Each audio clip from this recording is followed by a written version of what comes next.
This comes from Chinidu Anokururu.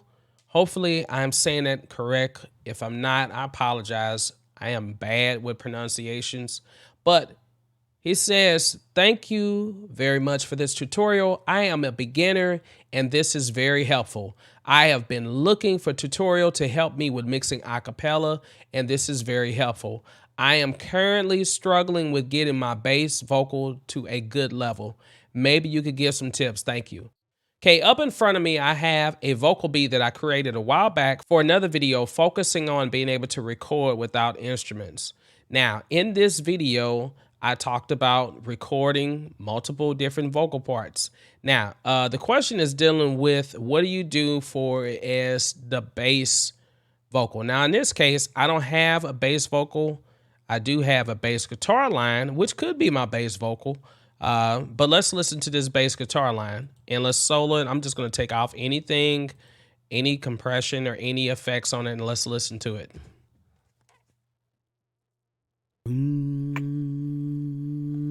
doom, doom, doom, doom. All right, and you can tell right now that it doesn't really sound like much, right? Okay.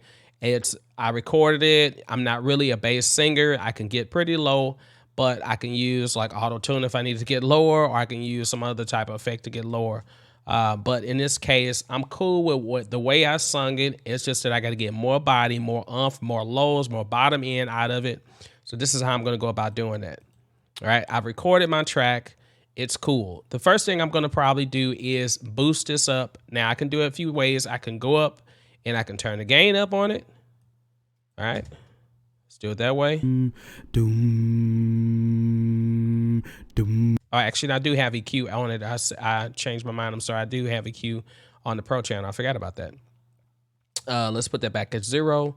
Let's turn the Pro channel off. Now we can really hear it without anything. Doom, doom, doom. All right, this is with the Pro channel in. And on this Pro channel, what I'm doing is, let me click on it. If you click on the show hide Pro channel button at the top, it'll allow you to open it up. Then I can click on it, double click on it, it'll open all the way up. And what I did is I just boosted right here at 243 hertz.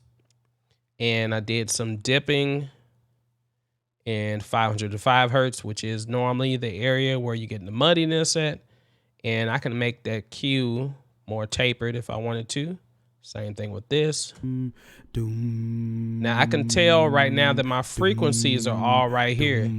So maybe I want to make this wider. So I'm going to move this band down here for the lows. And then I can try to taper it off some. That's going to give me more low end. Take it all the way up. Okay, but I don't want it to be muddy. I just want to hear that bottom end. Once again, because this is a lower instrument, I'm still going to roll off some of that low rumble because this is not an 808. I don't need all of those low ends. I mainly need frequency range. I need like 80 to 200 hertz is like the good area for bass. Okay, and you can tell if I drop it out, I lose the bottom. And you can tell that's where the bottom really kicks in at. Right? I can find the frequencies that I don't like in the mids. I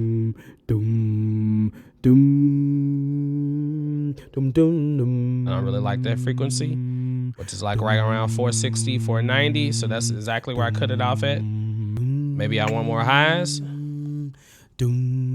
If you want more of an attack sound, then you definitely want more highs and mids. But if you don't really want that, you want it more mellow, I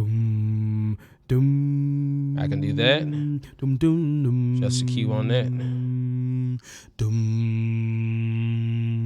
I don't like that sound. Right? And I might keep it there. And maybe that's what I want to do for my lows. Right? I can add extra EQs to it. I can add extra compression to it, whatever I need to do. As far as this Pro channel, I don't have anything else on here. I just have that EQ. And then I'm going to put the compression back on. Compression I have set. I'll stop it for a second. I have it set racial 9 to 1. Normally for vocals, you know, only 1 to 2.5, 3.5. I can hear the difference on what it sounds like if I adjust this. Let's bypass it. If I turn this down, that's 2.5 to 1. The more that I bring that number up, the more I'm compressing it, like hard compression. Yeah,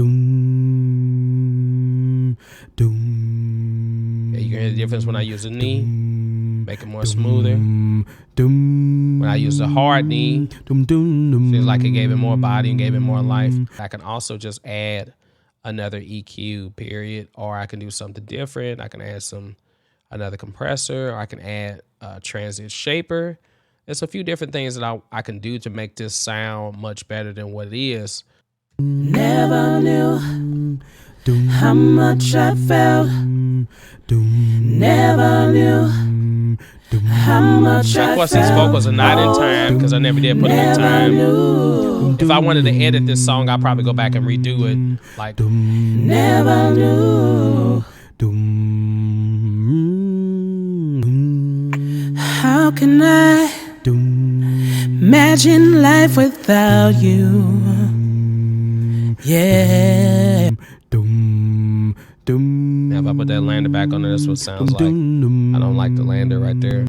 I did answer the question in the comments when it was asked a while back, but I just wanted to make a video for it. So hopefully this does help. But the main thing is making sure that your vocal has the body, has the low end, but you want it to have the brightness and you want it to cut through the mix as well. But you do not want it to be muddy. So don't assume that because it's a lower vocal that it has to be muddy. You do not want it to be muddy. Please don't do that. Because that will hurt your mix in the long end when you start mixing down and mastering it. All right, great question. Ready for the next question?